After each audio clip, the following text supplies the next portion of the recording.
नमस्कार दोस्तों। आज नई संसद में माननीय मोदी जी ने महिला आरक्षण बिल की बात की। इन्होंने कहा महिला आरक्षण बिल आज कैबिनेट से कल पारित हो गया था और लोकसभा में भी इसको लागू कर दिया जाए।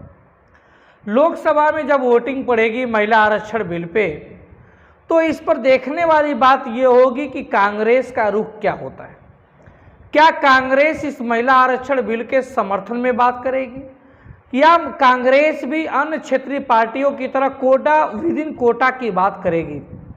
वो इस बात की चर्चा करेगी कि जो 33% रिजर्वेशन महिला के लिए दिया जा रहा है, इस महिलाओं की 33% रिजर्वेशन में भी ओबीसी, एससी, एसटी की रिजर्वेशन सुनिश्चित की जाए।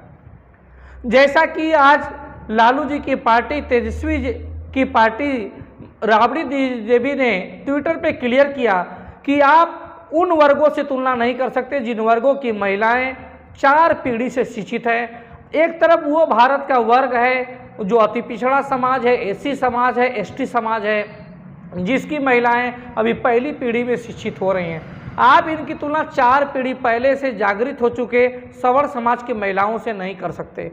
अगर आप 33% रिजर्वेशन बोलेंगे तो रिजर्वेशन का सारा हक इन ओबीसी अति पिछड़ों का सारा हक वो सवर्ण वर्ग की महिलाएं लेकर चली जाएंगी, जो फिर से असमानता उत्पन्न हो जाएगी। तो ज़रूरी है कि कोटा विद इन कोटा, मतलब आरक्षण में भी आरक्षण दिया जाए। ये बात राबड़ी देवी जी ने भी उठाई। ये बात आज प्रेस कॉन्फ्रेंस करके बहन मायावती जी ने भी उठाया।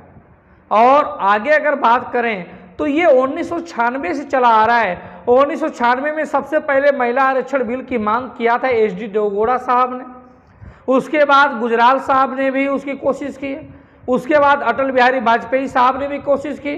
उसके बाद मनमोहन सिंह सरकार ने भी कोशिश किया और 2010 में राज्यसभा में इस बिल को पास करा लिया। सिर्फ लोकसभा बाकी रह गया। अब लोकसभा में मोदी जी पास करा देंगे।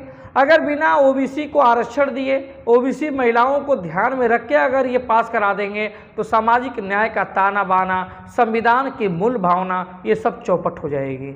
अब इस सामाजिक न्याय का ताना बाना ना चौपट हो, इसकी मूल भावना ना चौपट हो, इसके लिए मोदी जी को भी ध्यान देना है। विपक्ष को क्या करना है, मैं उसका सॉल्यूशन बता रहा हूँ। विपक्ष को कुछ नहीं करना है, बस ये करना है कि इस विधेयक में संशोधन बिल लाना है।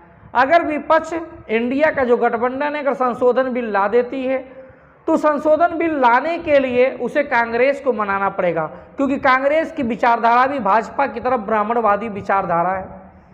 इंडिया के गठबंधन में हालांकि लालू जी की पार्टी ओबीसी के हितों की बात करती है, अखिलेश जी की पार्टी भी कुछ हद तक बात करती है, ज़्यादा नहीं, क्योंकि ईडब्ल्यूएस में इन्होंने समर्थन भी किया था। लेकिन लालू जी की पार्टी ने समर्थन ईडब्ल्यूएस का नहीं किया था। दूरदर्शी नेता हैं अखिलेश यादव, इतने दूरदर्शी नहीं, इन्होंने समर्थन किया था। आज महिला आरक्षण बिल में क्या ये दूरदर्शिता दिखाएंगे लालू जी की तरह, तेजस्वी जी की तरह, कि फिर वही बचपना हरकत करके फिर से समर्थन कर देंगे? देखने वाली बात ये भी होगी। अगर डीएमके, लालू जी की पार्टी, नीतीश की पार्टी और अखिलेश यादव जी की पार्टी अगर इंडिया गठबंधन में ये बात फैला दे कि हम इस बिल का समर्थन तभी करेंगे जब कोटा विद इन कोटा की बात हो, तो उसके लिए विपक्ष को, पूरे इंडिया गठबंधन को संशोधन बिल लाना पड़ेगा। और संशोधन बिल अगर टेबल पे आ गया, संसद के टेबल पे, तो उस समय भाजपा वालों की पोल खुल जाएगी, मोदी जी की पोल खुल जाएगी कि ये कोटा विद इन कोटा देना चाहते हैं कि नहीं, पिछड़ी अति पिछड़ी महिलाओं को भागीदारी देना चाहते हैं कि नहीं। अगर इस संशोधन बिल का उन्होंने विरोध कर दिया तो समझ जाना ओबीसी वर्ग पूरी तरह से भाजपा से कट जाएगा। ओबीसी कट जाएगा तो 2024 में भाजपा पुनः नहीं आएगी, हार जाएगी भाजपा 2024 में। लेकिन अगर इंडिया गठबंधन ने संशोधन बिल नहीं लाया तो सजी सजाई थाल दे देंगे ये लोग, मतलब सजी सजाई जीत दे देंगे 2024 में मोदी जी को। और मोदी जी ओबीसी के आरक्षण, ओबीसी के महिलाओं के सीने पर चढ़कर बात करेंगे महिला आरक्षण के अनुसार आधी आबादी को न्याय देने का। लेकिन हकीकत में आधी आबादी को न्याय नहीं होगा जब तक गरीब, वंचित, पिछड़े, अति पिछड़े महिलाओं को न्याय नहीं मिलेगा, तब तक कोई न्याय की संभावना नहीं। क्योंकि होगा क्या, जनरल के लोग ही अपने बेटी, अपने बहू, अपने पत्नी को चुनाव लड़ाएंगे और पुरुष के माध्यम से भी संसद में पहुंचेंगे, विधानसभा में पहुंचेंगे और इधर महिलाओं अपने घर की भी संसद विधानसभा में पहुंचाएंगे। अंतोगत तो क्या होगा, विधानसभा और संसद में महिलाओं की उनकी आबादी बढ़ जाएगी और ओबीसी अति पिछड़ों की आबादी फिर से कम हो जाएगी। यही समस्या आने वाली है। अब देखना है कि इस समस्या का निदान कितने लोग करते हैं। अगर मैं भारतीय जनता पार्टी की बात करूं तो भारतीय जनता पार्टी जब 2010 में मनमोहन सिंह सरकार ने लागू किया था, राज्यसभा से इसको पास कराया था, तो उस समय भी भारतीय जनता पार्टी के उस समय वर्तमान में सांसद रहे गोरखपुर के माननीय योगी आदित्यनाथ जी, जो आज के डेट में उत्तर प्रदेश के मुख्यमंत्री हैं, 2010 में उन्होंने विरोध किया था और उन्होंने बात रखी थी कि भाजपा के अंदर पहले बात होनी चाहिए कि इस बिल का समर्थन क्यों करना है। ये बिल के वो अपोज में थे, विरोध में थे और अपने भाजपा के लोगों से नाराज भी थे कि बिल का समर्थन करने से पहले आपस में पार्टी के अंदर बातचीत होनी चाहिए थी। मैं आपको एक वीडियो दिखा रहा हूँ, इस वीडियो को देखिएगा किस प्रकार से माननीय योगी आदित्यनाथ जी ने उसका विरोध किया था। इस चीज को कतई स्वीकार नहीं किया जा सकता और इसलिए हम लोगों ने कह दिया है कि पार्टी पहले अपने स्तर पर इस पर चर्चा करे। संसद में चर्चा होने से पहले पार्टियों को अपने स्तर पर इसको, पार्टी में अगर आंतरिक लोकतंत्र है तो जनप्रतिनिधियों की बातों को सुना जाए, उनके तथ्यों पर गौर किया जाए।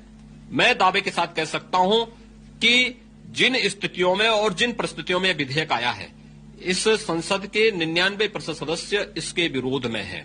केवल एक दो लोग इधर, एक दो लोग उधर केवल जबरदस्ती करने का प्रयास करेंगे तो मुझे लगता है उसके परिणाम लोकतंत्र के लिए भी ठीक नहीं होंगे और मुझे लगता है कि किसी के हित में नहीं होंगे। जिस तरीके से बीजेपी ने बढ़ चढ़ करके व्हिप जारी किया, कांग्रेस से पहले एक तो इसमें मुद्दा बनाया कि अटल जी आडवाणी जी का सपना था, इसलिए इसको पास कराएंगे। अगर यही हालात लोकसभा के अंदर आते हैं और पार्टी व्हिप जारी करती है महिला आरक्षण विधेयक के समर्थन में, तो आपका रुख क्या होगा? हमने कह दिया ना कि हम लोग पार्टी में पहले इस पर चर्चा कराने की मांग कर रहे हैं। एक दूसरा ये कि इस पर आम सहमति बननी चाहिए।